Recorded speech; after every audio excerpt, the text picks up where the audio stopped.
கரூர்ல நடந்த அந்த இன்சிடென்ட் கிட்டத்தட்ட 41 உயிர்களை காவு வாங்கியிருக்கு. அந்த இன்சிடென்ட்ல இருந்து தமிழக மக்கள் மெல்ல மெல்ல நகர தொடங்கியிருக்காங்க. அந்த சூழ்நிலையில அந்த இன்சிடென்ட்டை பயன்படுத்தி தமிழ்நாடு முழுக்க ஒரு நரேட்டிவ், ஒரு விஜய்க்கு எதிரான ஒரு அரசியல் செய்யப்பட்டு வருகிறது. அதை பத்தியும் திரு விஜய் அவர்கள் அவர் கட்சி தொடங்கும் போது மிக நல்ல நோக்கத்தோடு தான் தொடங்கி இருப்பாரு. எந்த ஒரு அரசியல் கட்சியுமே நல்ல நோக்கத்தோடு தான் தொடங்கப்படும்ன்றதை நான் உறுதியா நம்புறேன். அந்த வகையில திரு விஜய் அவர்கள் தன்னை உயரத்துல வச்ச மக்களுக்கு ஏதாவது நல்லது செய்யணும் அப்படின்ற ஒற்றை காரணத்தை மையப்படுத்தி செய்யணுன்ற ஒரு அடிப்படையில அரசியல் கட்சி துவங்கி அவர் மக்கள் மத்தியில வராரு. அந்த சூழ்நிலையில தன்னுடைய கட்சியில இருக்கக்கூடிய நிர்வாகிகள் லோக்கல் பாலிடிக்ஸ்ல அனுபவம் மிக்கவர்களா இருக்கணும். அப்படி இருக்கும்போது நிறைய திட்டமிடல்கள் சரியா நடக்கும். விஜய் அவர்கள் எளிதாக அணுகக்கூடிய ஒரு தலைவராக மாறணும் அப்படின்ற ஒரு கருத்தையும், ரசிகர் மன்றத்தில் இருக்கவங்க முக்கிய பொறுப்புல இருக்கிறதுனால அவர்களுடைய அரசியலும் அனுபவம் மிக்கவர்களுடைய அரசியலும் வித்தியாசமா இருக்கும். திமுக, அதிமுக போன்ற அரசியல் கட்சிகள் முழு நேர அரசு செய்யக்கூடிய அரசியல்வாதிகள் அந்த கட்சியில இருக்காங்க. அவங்களுடைய அரசியல் சிந்தனைகள் வேற மாதிரி இருக்கும்.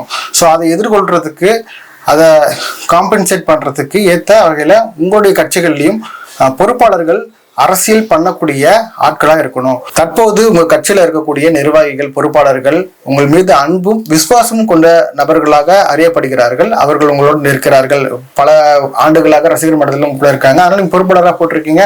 இதெல்லாம் சரி அப்படின்றத தாண்டி அரசியல் காலத்துல வந்ததுக்கு அப்புறமா முழு நேரமா அரசியல் செய்யக்கூடிய திமுக, அதிமுக, பிற கட்சிகள் அவங்க முழு நேரமே அரசியல் தான். அப்ப அவங்களை எதிர்கொள்ளணும்னா அவங்களை எதிர்கொள்றதுக்கு கவுண்டர் அட்டாக் பண்ற அளவுக்கு அரசியல்வாதிகள் உங்க கட்சியில இருந்தே ஆகணும். திரு எம்ஜிஆர் அவர்கள் கட்சி ஆரம்பிக்கும் போது திமுக இருந்தவங்க எம்ஜிஆர் கூட இருந்தாங்க. அவங்களுக்கு தெரியும் திமுக என்ன பண்ணுவாங்க, அதுக்கு அசஸ் பண்ணிட்டு அதுக்கேற்ற மாதிரி கவுண்டர் அட்டாக் பண்ணுவாங்க. அந்த கவுண்டர் அட்டாக் பண்றதுக்கு உங்ககிட்ட ஆட்கள் வேணும்ன்றத வலியுறுத்தி தான் சொல்லியிருந்தேன். கரூர்ல நடந்த அந்த இன்சிடென்ட் முழுக்க முழுக்க விஜய் தரப்பு மட்டும்தான் காரணம், காவல்துறைக்கு இதுக்கு பொறுப்பு இல்லை அப்படின்ற ஒரு நரேட்டிவை செட் பண்ற விதமா எஃப்ஐஆர்கள் பதிவு பண்ணப்பட்டிருக்கு. நாமக்கல்லையும் சரி, கரூர்லயும் சரி. அதை பத்தியும் அந்த இன்சிடென்ட், கரூர்ல அந்த இன்சிடென்ட் நடக்கும்போது அந்த கரூர்ல சில சஸ்பீஷியஸ், அதாவது சந்தேகிக்கும் வகையில சில ஆக்டிவிட்டிஸும் இருந்திருக்கு. ரொம்ப இயல்பா அது இல்லை. அந்த கூட்டம் நெரிசல், அந்த ஸ்டாம்பீட் இயல்பா இல்லை. அது ஏதோ ஒரு விஷயம் நடந்திருக்குன்றதையும் பல இன்சிடென்ட் மூலியமா மக்கள் பல்வேறு கருத்துக்களை பதிவு பண்ணியிருக்காங்க. இந்த ரெண்டு விஷயத்தை பத்தியும் தான் நீங்க பேச வேண்டியிருக்கு. ஸோ அதை பத்தி பேசலாம். வணக்கம், நான் வெங்கடேஷ். வீடியோக்குள்ள போலாம். தமிழக அரசோடைய ப்ரிகாஷன்ல கவனக்குறைவு இருக்கு. ஆனா போஸ்ட் ஆக்ஷன், அதாவது ஒரு சம்பவம் நடந்ததுக்கு அப்புறம் செய்யக்கூடிய அந்த ஆக்ஷன்ஸ் ரொம்ப வேகமா இருக்கு, இயல்பை மீறினதா இருக்கு, ரொம்ப ஆர்டிபிஷியலா இருக்கு. அது பார்க்கும்போது கண் கூட தெரியுது. என்ன நடக்குது? முதலமைச்சர் உடனடியா தலைமைச் செயலகம் போறாரு. அங்க போய் அதிகாரிகளோட பேசி ஒரு நபர் விசாரணை ஆணையத்தை அமைக்கிறாரு. ஒரு விஷயம், ஒரு இன்சிடென்ட் பேரிடர் காலத்துல நடக்குது அப்படின்னா அப்ப என்ன பண்ணுவாங்கன்னா கவர்மெண்ட் உடனடியா அங்க பாதிக்கப்பட்ட மக்கள் காலத்துல இருந்து மீட்கப்பட்ட மக்களுக்கு நிவாரணத்தை அறிவிப்பாங்க. இதுதான் இயல்பா நடக்கிற விஷயம். இங்க என்ன நடக்குதுன்னா, மீட்கிறாங்க மக்கள், பாதிக்கப்பட்ட இடத்துல மீட்டு மருத்துவமனைக்கு போறாங்க. மருத்துவமனையில திமுக முன்னாள் அமைச்சர் செந்தில் பாலாஜி இருக்காரு. அன்பில் மகேஷ் உடனடியா அந்த ஸ்பாட்டுக்கு வராரு. இதெல்லாம் மீட்பு பணிகள். உடனடியா ஒரு தமிழக அரசு சார்பாக நிவாரணம் அறிவிக்கிறாங்க, 10 லட்சம் நிவாரணம் அறிவிக்கிறாங்க. இந்த மீட்பு பணியும் நிவாரணமும் அறிவிக்கப்பட்ட உடனடியாவே விசாரணை குழு அமைக்கிறாங்க. மீட்பு, நிவாரணம், விசாரணை பின்னாடி தான் பார்ப்பாங்களே. இது எல்லாமே டக் டக் டக் டக் டக் நடக்குது. இங்கதான் ஒரு கேள்வி எழும்புது. இது ரொம்ப இயல்பா இல்லையே, ஒரு ஆர்டிபிஷியலா இருக்குன்ற கேள்வி இந்த இடத்துல நம்ம எழுப்ப வேண்டியதா இருக்கு. விசாரணை குழு உடனேயே முதலமைச்சர் அங்க இருந்து புறப்பட்டு நேரடியா கரூர் போறாரு. அங்க மக்களை போய் பாக்குறாரு. அதே போல அந்த இடத்துல ஏற்கனவே பல கட்சி சேர்ந்த பிரமுகர்களும் இருக்காங்க. காலையில இபிஎஸ், அண்ணாமலை, சீமான் எல்லாரும் வராங்க, உதயநிதி ஸ்டாலின் எல்லாரும் வராங்க. எல்லா அமைச்சர்களும் அந்த பகுதிகளுக்கு போறாங்க. இதெல்லாம் நடக்குது. மீட்பு பணி நடந்துட்டு இருக்கும்பொழுது உடனடியே விசாரணை ஆணையம் அமைச்சாங்க. அந்த விசாரணை ஆணையம் அடுத்த நாளே களத்துல இறங்குது. அருணா ஜெகதீஷன் முன்னாள் நீதியரசர் அவருடைய தலைமையிலான இந்த விசாரணை உடனடியாக அந்த ஸ்பாட்டுக்கு போயிட்டு விசாரணை நடத்துறாங்க. அந்த இடத்துல என்கொயரி பண்றாங்க. இதெல்லாம் இவ்வளவு வேகமா நடக்கிறது தான் கேள்வி. இதுக்கு முன்னாடி நான் பார்க்கல, எந்த ஒரு ஆட்சியிலுமே இவ்வளவு வேகமா ஒரு விசாரணை கமிஷன் நடவடிக்கை எடுத்து நான் பார்க்கல அப்படின்றத பதிவு பண்ணிக்கிறேன். கரூர்ல நடந்த இந்த இன்சிடென்ட் தமிழக அரசோட வேகமான செயல்பாடுகள், இதை பத்தி நம்ம பேசியிருந்தோம். அந்த இன்சிடென்ட் நடந்த இடத்துல சில சஸ்பீஷியஸ் ஆக்டிவிட்டிஸ் நடந்திருக்கு. அதை மக்களே பல ஊடகங்களில் பேட்டியாக கொடுத்துருக்காங்க. அது என்னன்றதை நம்ம பார்க்கலாம்.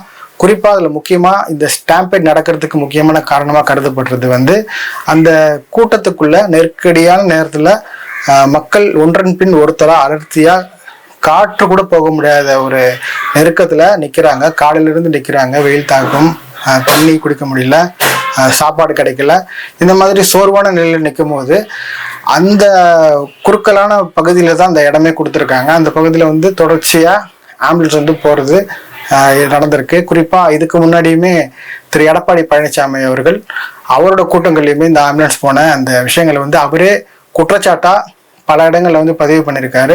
இந்த ஆம்புலன்ஸ் கலாச்சாரம் வந்து ரீசெண்ட் டைம்ல எதிர்கட்சிகள் போகக்கூடிய எல்லா கூட்டங்கள்லையுமே வந்து பயன்படுத்தப்படுது. இது யார் பண்றாங்க, இது வேணுனே பண்றாங்களா, இது அரசியல் நோக்கத்துக்காக பண்றாங்களான்றது மக்களால நிச்சயமா புரிஞ்சுக்க முடியுன்றதை நான் உணர்றேன். அதே போலதான் விஜய் அவர்கள் நடத்தின அந்த கூட்டத்துக்குள்ளேயுமே வந்து பல ஆம்புலன்ஸ்கள் வந்து தொடர்ச்சியா போயிருக்கு. ஏற்கனவே மக்கள் வெயில்ல நிக்கிறாங்க, அந்த ஆம்புலன்ஸும் போகும்போது அதுக்கு இடம் கொடுக்க வேண்டிய சூழ்நிலையினால ஒன்றன் பின் ஒன்றாக முன்னாடி பின்னாடி நகரும் போது அங்கே ஒரு வேவ் ஒன்று ஃபார்ம் ஆகுது. அதில் வந்து மக்கள் மேலே மக்கள் மோதி கீழே விழக்கூடிய ஒரு ஆபத்தான ஒரு நிலை இருக்குது. ஏன்னா ஏற்கனவே டயர்டாக இருக்காங்க, இந்த ஆம்புலன்ஸுக்கும் வழி விடணும் அப்படின்ற ஒரு நோக்கத்தில் வந்து இதெல்லாம் நடந்திருக்கு. இதுவும் ஸ்டாம்பேடுக்கு ஒரு காரணமாக சொல்கிறாங்க. கல்வீச்சு நடந்ததாகவும் சொல்கிறாங்க. ஒரு சிலர் விஜய் மேலேயே செருப்பு வீசப்பட்டதாக சொல்கிறாங்க. அதையும் ஒரு காவலர் தடுக்கிறாரு, அது காட்சியிலும் கூட நம்ம பார்த்துருந்தோம். அதே போல் தடியடி நடத்தியிருக்காங்க. இதெல்லாம் ஏன் நடத்துனாங்க, இதெல்லாம் ஏன் நடந்துச்சு, இதெல்லாம் ரொம்ப சஸ்பீஷியஸாக இருக்குது. முகம் தெரியாத, அதாவது வந்து அந்த கட்சிக்கு சம்மந்தம் இல்லாத நிறைய பேர் அந்த கூட்டத்தில் இருந்ததாகவும், அவர்கள் இந்த கரண்ட் வந்து அடிக்கடி கட்டாயிருக்கு, அப்போ வந்து அவர்கள் தாக்குனாங்க மற்றவங்களை அப்படின்னும் சில பேர் வந்து அந்த ஹை விட்னஸாக இருக்கக்கூடியவங்க, மக்கள் நேரில் பார்த்தவங்க பேட்டியாக பதிவு பண்ணியிருக்காங்க. ஸோ இதெல்லாமே கூட ரொம்ப சஸ்பீஷியஸாக இருக்குது. இயல்பாக நடந்த மாதிரி இல்லை, ஒரு ஆர்டிஃபிஷியலாக உருவாக்கின மாதிரி இருக்குது இந்த ஸ்டாம்பைடை. ஏற்கனவே டயர்டாக இருக்கக்கூடிய மக்களுக்கு மத்தியில் தொடர்ச்சியாக ஆம்புலன்ஸ் போகிறதுன்றது ரொம்ப பெரிய பாதிப்பை ஏற்படுத்தும். அந்த பகுதியில் வந்து மூடப்படாத ஒரு குழி இருந்துதான் சொல்றாங்க. மக்கள் வந்து இவ்வளவு கூட்ட நெருக்கம் வந்ததுக்கு அப்புறமா வெளியில போகவும் முடியாத அளவுக்கு ஒரு முக்கு சந்தா அந்த இடம் இருந்திருக்கு. ஸோ இந்த மாதிரி பல விஷயங்கள் வந்து இதை ஹேப்பன் ஆகிறதுக்கு காரணமா இருந்திருக்குன்னு சொல்றாங்க. இதெல்லாம் அரசியல் நோக்கத்துக்காக பண்ணியிருந்தாங்க அப்படின்னா மக்களுடைய உயிருக்கு சேதம் ஏற்படுத்தக்கூடிய வகையில யார் அரசியல் நோக்கத்துக்காக இது பண்ணிட்டு இருந்தாலும் கண்டிப்பா முதல்வர் ரேஞ்சுக்கெல்லாம் அது தெரிஞ்சிருக்க வாய்ப்பு இல்லை.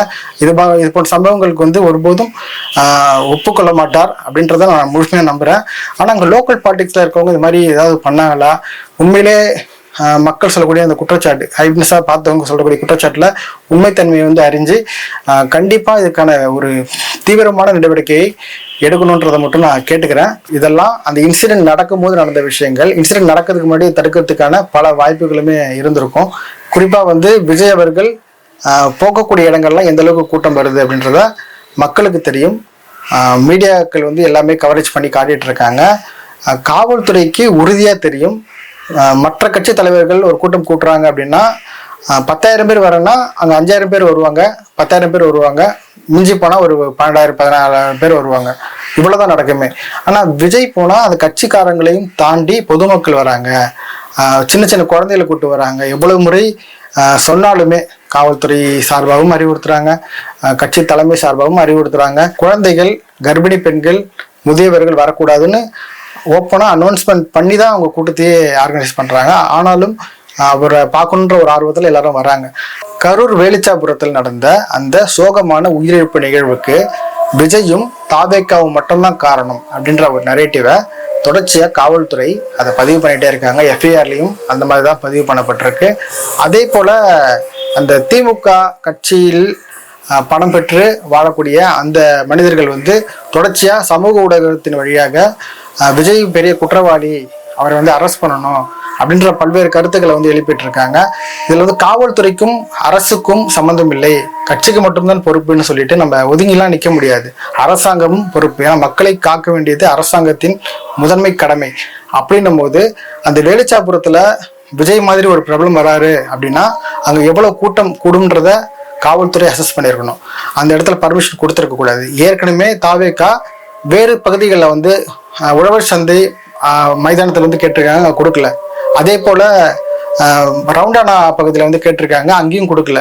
ஸோ இந்த 2 பகுதியிலும் கொடுக்காம குறுக்கலான முக்கு சந்தா இருக்கக்கூடிய மக்கள் அதிகமாக வந்து சேர்ந்தாங்கன்னா வெளியில் போகவே வசதி இல்லாத ஒரு பகுதியில் காவல்துறை ஆபத்தை உணராமல் அந்த இடத்துல பர்மிஷன் கொடுத்தது தவறு. அதை வந்து காவல்துறை ஏற்றுக்கொண்டுதான் ஆக வேண்டும். மக்கள் வந்து இதை பார்த்து கொண்டிருக்கிறார்கள். அதே நேரத்தில் கட்சி சார்பாக திரு விஜய் அவர்கள் அந்த பகுதிக்கு பிரச்சாரம் ஏற்கனவே திட்டம் வகுத்த அந்த நேரத்தில் வராமல் தாமதமாக ஏன் வந்தன்றதை திரு விஜய் அவர்கள் கண்டிப்பா அதுக்கான பதில் வந்து அவரும் சொல்லிதான் ஆகணும். இந்த இன்சிடென்ட்டை பொறுத்த வரைக்கும் காவல்துறை நாங்க பொறுப்பில்லைன்னு சொல்றதும், அதே போல தாவேகா சார்பில் நாங்கள் இதுக்கு பொறுப்பு இல்லைன்னு சொல்றதும் ரெண்டுமே வந்து ஏற்க முடியாது. இதுக்கு வந்து சம அளவுல ரெண்டு பேருமே பொறுப்பு. அரசாங்கமும் பொறுப்பு. அந்த கூட்டத்தை நடத்திய அந்த இடத்துல அவ்வளவு கூட்டம் கூடனா ஒரு ஆபத்து ஏற்படும்ன்றது உணராமல் நிர்வாகிகள் அந்த இடத்துல ஆர்கனைஸ் பண்ணதும் குற்றம் அப்படின்றது தான் நம்ம பார்க்க வேண்டியதா இருக்கு. இதை வந்து ஒரு அரசியல் வாய்ப்பை பயன்படுத்தி விஜய் எப்படி எப்படிலாம் முடக்கலாம், அவர் கட்சியை வந்து எப்படி எப்படிலாம் முடக்கலாம்ன்று பல வேலைகள் வந்து நடத்திட்டு இருக்காங்க. தொடர்ச்சியா சமூக வலைதளங்கள் மூலமா விஜய்க்கு எதிரான அவதூறுகளை பரப்புறது, அவர் வீட்டு முன்னாடி போய் போராட்டம் பண்றது, அவர் மட்டும்தான் குற்றவாளி என்ற எஃப்ஐஆர் பதிவு பண்ணப்படுது, அவர் வந்து இதுக்கு மேல அவருக்கு பர்மிஷன் கொடுப்பாங்களா, இது மேல அரசியல் வாழ்க்கையை அவருக்கு முடிஞ்சிடுச்சு அப்படின்னு சொல்லி நிறைய விவாதங்களை வந்து கலப்புறாங்க. நிறைய விஷயங்களை வந்து பேசுறாங்க. இதுக்கு சம்மதம் இல்லை, விஜய் கூட்டம் தான் சரியில்லை, அவர்களுடைய அரசியல் பக்குவப்படுத்தாத கூட்டம்னு சொல்லி ஒரு பக்கம் ஒரு நரேட்டிவ் செட் பண்ணிட்டு இருக்காங்க. ஃபைனலி கரூர் இன்சிடென்ட்டை பயன்படுத்தி விஜய் அவர்களுடைய அரசியலை எப்படியெல்லாம் முடக்கலாம், விஜய் அவர்களுடைய அரசியல் வாழ்க்கையை எப்படியெல்லாம் தடுக்கலாம், விஜயின் தாவேகா கட்சியை எப்படியெல்லாம் ஒழிக்கலாம், அதே போல அந்த கட்சி நிர்வாகிகளை எப்படியெல்லாம் அச்சுறுத்தலான்ற பல நடவடிக்கைகளை செய்துட்டு வராங்க. சோசியல் மீடியா மூலயமா விஜய்க்கு எதிரான ஒரு ஸ்ட்ராங் நரேட்டிவை வந்து பில்ட் பண்றாங்க. அதை வந்து கண்ணால பார்க்க முடியுது. அதே நேரத்துல காவல்துறை தொடர்ச்சியா அந்த நிர்வாகிகள் மீதும் வழக்கு போட்டுட்டு வராங்க. விஜய் மட்டும்தான் இதுக்கு காரணம் என்பது போல ஒரு வழக்கை வந்து தொடர்ச்சியா அந்த நிர்வாகிகள் மீது பதியப்படுகிறது. இது போன்ற பல அடக்குமுறைகளுக்கு வந்து தாவேகா மீதும் அந்த கட்சியினுடைய தலைவர் விஜய் மீதும் வைக்கப்படுவது வெளிப்படையாவே நம்மளால உணர முடியுது. பல மக்கள் இந்த சூழ்நிலையிலுமே கூட விஜய் அவர்களுக்கு ஆதரவா பேசுறாங்க. தாவேகாவுக்கு எதிராக நடத்தப்படும் இந்த அரசியல் போர், இந்த சூழ்ச்சி வஞ்சகத்தெல்லாம் தாவேகா எதிர்கொண்டுதான் ஆகணும். அரசியல்னாலே அதுதானே, சூழ்ச்சி வஞ்சகம் தானே அரசியல். அதனாலதான் டேர்ட்டி பாலிடிக்ஸ்ன்னு சொல்லுவாங்க. ரொம்ப அழுக்கான பாலிடிக்ஸ், அழுக்கான மனிதர்கள் தான் அதில் இருக்க முடியும். பொய் சொல்லணும், ஊழல் பண்ணணும், மனசாட்சியே இல்லாமல் நடந்துக்கணும் அப்படின்னா தான் பாலிடிக்ஸ் வர முடியும். இப்படிதான் அரசியல் வந்து மக்கள் பார்வையில இருந்துச்சு, பொதுவான மக்கள் பார்வையில. அப்போ விஜய் மாதிரி ஒரு பெரிய நடிகர் வரும்போது, பிரபலத்தன்மை வாய்ந்தவர் வரும்போது பல இளைஞர்கள், பெண்கள் வந்து பாலிடிக்ஸை கவனிக்க ஆரம்பிக்கிறாங்க. நிறைய பேர் வந்து பாலிடிக்ஸ்குள்ள வராங்க, பாலிடிக்ஸை பத்தி பேசுறாங்க, கவனிக்கிறாங்க. ஸோ இதெல்லாம் வந்து விஜய் வந்ததுக்கு அப்புறம் நிறைய நடந்திருக்குன்றதை யாரும் மறக்க முடியாதுன்னு நான் நம்புறேன். ஸோ அந்த அளவுக்கு பெரிய ஃபாலோவர்ஸ் வச்சிருக்கக்கூடிய விஜய் அவர்கள் அரசியலில் வந்து இது போன்ற வஞ்சகங்களை எதிர்த்து தான் ஆகணும். வரலாறு திரும்புகிறதுன்னு சொல்லும் போது நீங்க சொல்றீங்க, நம்ம அதுக்கும் பின்னாடி போய் பார்ப்போம். பாலிடிக்ஸ்னாலே மன்னர் ஆட்சியில் என்ன பண்ணுவாங்க, ரத்த உறவுகளையே கொன்று ஆட்சி வருவாங்க. அந்த மாதிரி ஆட்சி வெறி பிடித்தவர்கள் அந்த அளவுக்கு ரொம்ப கொடூர புத்தி கொண்டவர்களாக தான் இருப்பாங்க. அப்போ நீங்க அதெல்லாம் எதிர்க்கிறதுக்கும் அந்த நய வஞ்சகத்தை கவுண்டர் அட்டாக் பண்றதுக்கும் நீங்க தயாரா இருக்கணும். அதுக்கு நீங்க வந்து உங்க கட்சியை தயார்படுத்தணும். ஸோ இதெல்லாம் அரசியல் ரீதியாக நீங்க பண்ண வேண்டியது. உங்ககிட்ட இருக்க ஃபேன் பேஸ் இருக்கு, உங்ககிட்ட ஒரு பாலிசி இருக்கு அப்படின்னா நீங்க அதை பேசி மக்கள்கிட்ட வாக்கு கேட்கலாம். அந்த மக்கள் உங்களுடைய கருத்துல வந்து உடன்பட்டாங்கன்னா உங்களுக்கு வாக்களிக்கலாம். இதுதான் ஜனநாயகம். ஒரு கொள்கை ரீதியா பேசிதான் ஒரு கட்சியை வீழ்த்தணும், இல்லை ஒரு கட்சியை வந்து மேலே கொண்டு போகணும். இதை விட்டுட்டு தனிப்பட்ட தாக்குதல் நடத்துறது, அவரோட அரசியல் ரீதியா முடக்கிறேன்னு சொல்லிட்டு அதிகாரத்தை பயன்படுத்துறது, இது போன்ற விஷயங்கள்லாம் மக்களே புரிஞ்சுக்குவாங்க. நீங்க ஜஸ்ட் அவங்களை எக்ஸ்போஸ் பண்ணி விட்டீங்கனாலே போதுமானது. அதே போல தாவேகா கட்சியினுடைய செயல்பாடுகள்ல தவறு இருந்தா, அதுல விமர்சனங்கள் இருந்தா வந்து அது விமர்சிக்க தவறாது. தொடர்ச்சியாக அந்த கட்சியில் மட்டுமல்ல, எந்த கட்சியில வந்து விமர்சனம் இருந்தாலும் அதை நடுநிலையோடு அணுகி அதை வந்து சரியான விஷயங்களை மக்களுக்கு கொண்டு போய் சேர்க்கறது தான் எங்களுடைய நோக்கம்.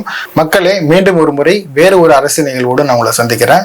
இந்த வீடியோ உங்களுக்கு பிடிச்சிருந்ததுன்னா உங்க ஃப்ரெண்ட்ஸ் அண்ட் ஃபேமிலிக்கு ஷேர் பண்ணுங்க.